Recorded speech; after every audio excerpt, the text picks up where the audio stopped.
So I have a question for everyone. There you go. I have a question for everyone.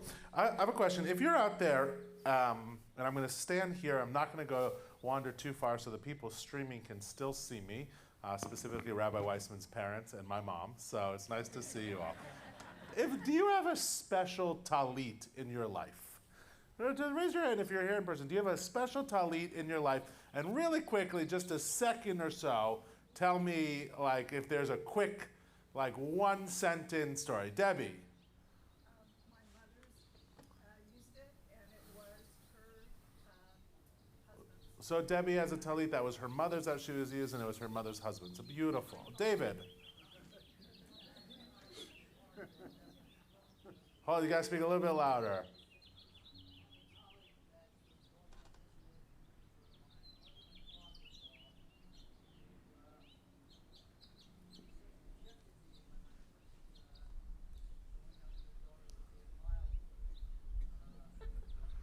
I'm not commenting on that one, David. So yeah.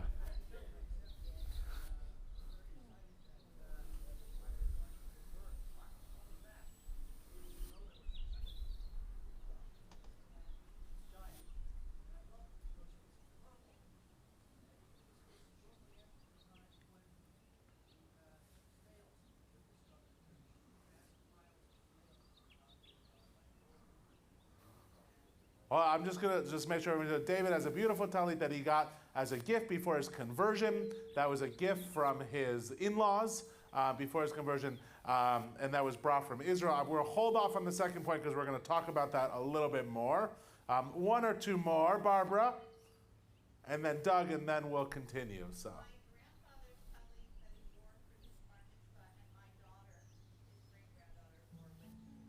Beautiful. So like another idea of generational talitot, like generational talit that comes from one generation to the next, this time in terms of grandfather. Doug?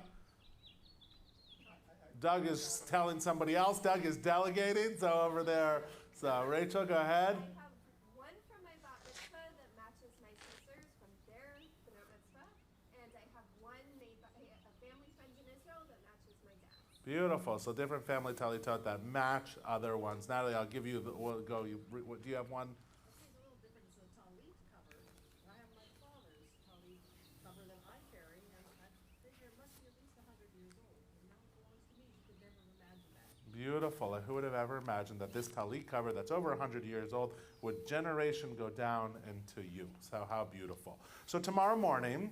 Oh, do you want to share? My grandpa got all of my sisters and mine in Israel, and my grandma, my nana, hand-stitched all of our talit bags. Oh, beautiful. So this is really good because this is a perfect tie-in because tomorrow morning with Rabbi Weissman and Rabbi Wattenmaker, Harder and Tatum will receive their talitot and a hand-stitched talit bag by their grandmother as they become Benot Mitzvah at Congregation Beth Am.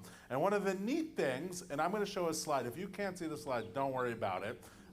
It's just the Zapruder tape or something like that, but you'll be able to see it. But the neat thing is tomorrow morning in our Torah portion, I'll read everything, so don't even worry about it. But tomorrow morning at the very end of the Torah portion, at the very end of Parashat Shlach Lecha, we have these famous verses from Numbers chapter 15. I'm just going to read them. The verses say, "Speak to the Israelite people and instruct them to make for themselves fringes on the corners of their garments throughout the ages. Let them attach a cord of blue to the fringe at each corner. That shall be your fringe. Look at it and recall all the commandments of God and observe them, so that you do not follow your heart and eyes in your lustful urge." Don't worry about that, girls. "Thus you shall be reminded," and this is really what I want to talk about. "Thus you shall be reminded to observe all my commandments and to be holy to your God. I am Adonai who brought you out of Egypt, of the land of Egypt to be your God. I am Adonai your God."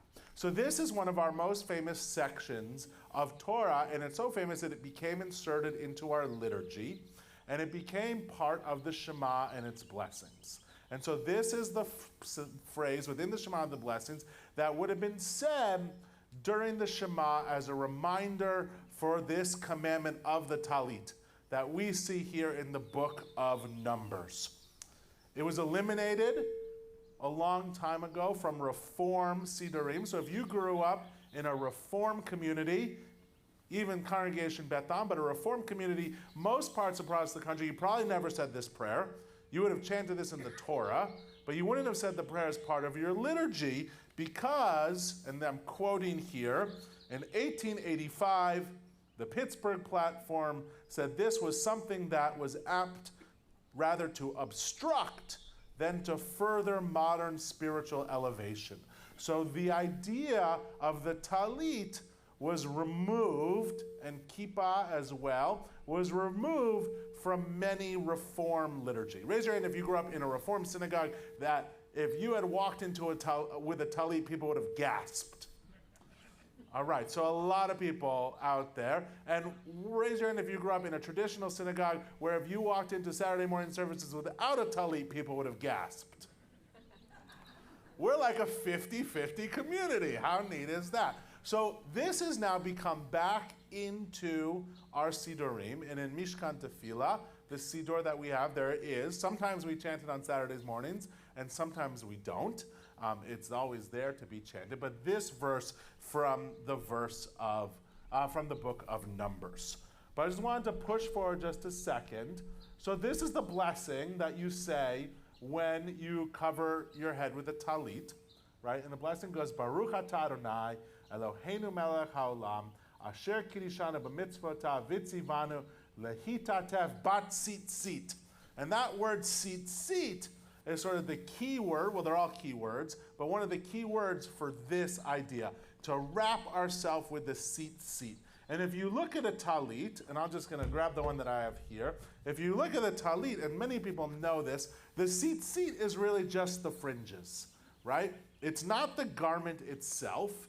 It's just the fringes here, the knots and the side piece, or the fringes within that. And so that's what the Torah is talking about when it says tzitzit. It doesn't say anything about the shawl or the stole or the cape, however you want to call it. It's really talking about the fringes. And in some very traditional communities, people will wear something called a talit katan, or a mini talit, which has these fringes, sort of like an undershirt that has these fringes all the time. And so this is an idea. And why do we wire this? As a commandment to remind ourselves of the commandment, to remind ourselves of the obligation to God. All from the Torah portion that you guys are going to read tomorrow morning. How cool is that? So they talk about, well, why do we have tzitzit? And what's the deal with tzitzit? Well, if you look at a traditional talit, there are 5 knots in each of the tzitzit, right? There are 5 knots in each of the tzitzit, and then there are 8 ropes or 8 strings. So what's 5 plus 8? 13. We have a brilliant, bright community. I see the math professors out there being really happy with us. Well, if you take the Hebrew word tzitzit, it's a tzadi yud taf. That adds up to, in Hebrew gematria, which is the numerical values, adds up to the number 600. So if you take the 13 that we just added, the 5 plus 8 plus 600 for the word tzitzit, you reach, and 613 is the number of commandments. And what is a talit supposed to challenge us to do? To remind us of the obligations, to remind us of the mitzvot, to remind us of the commandments. And so that's one of the reasons that we say that we surround ourselves with tzitzit. Just 1 or 2 more things on talit, because we're talking about it. The idea of talit is that through wearing tzitzit, we have a constant awareness of the responsibility to God's law. And we have this tangible feeling about these tzitzit when we hold them, when we pray with them, when you can actually feel them. I know Rabbi Weissman's here. I know one of her favorite passages in the entire Talmud is this idea where the tzitzit are the protector, this physical reminder that can help guide our actions. So when you wear a talit on Shabbat morning, or on a holiday morning, or on Kol Nidre, They're a constant reminder to protect us as a way to follow God's commandment, sort of like the proverbial string around a finger, which challenges us to have this physical, tangible feeling. And the parsha in the Talmud that I know Rabbi Sarah was there was a passage where the tzitzit would come and slap a rabbi in his face before he committed some grievous sin. And so the story says the tzitzit actually did that. So I just wanted to push a little bit forward and on this idea of women and talit. So traditionally, men, and if you go to an Orthodox synagogue, men are the individuals that would wear a talit, and the men are commanded to wear a talit. Within the Torah, as we said, men are commanded to wear a talit. But there's no reason, and there's no Jewish law reason, that women wouldn't also be acceptable to wear a talit. And this is Maimonides, who has a whole passage on the laws of tzitzit. You can study it with Rabbi Wattenmaker if you're really interested in the laws of tzitzit. But it says, women are exempt from the biblical law of tzitzit, but women who want to wear tzitzit wrap themselves in it without a blessing. If they want to perform them without a blessing, they are not prevented. So Maimonides says, go for it, women.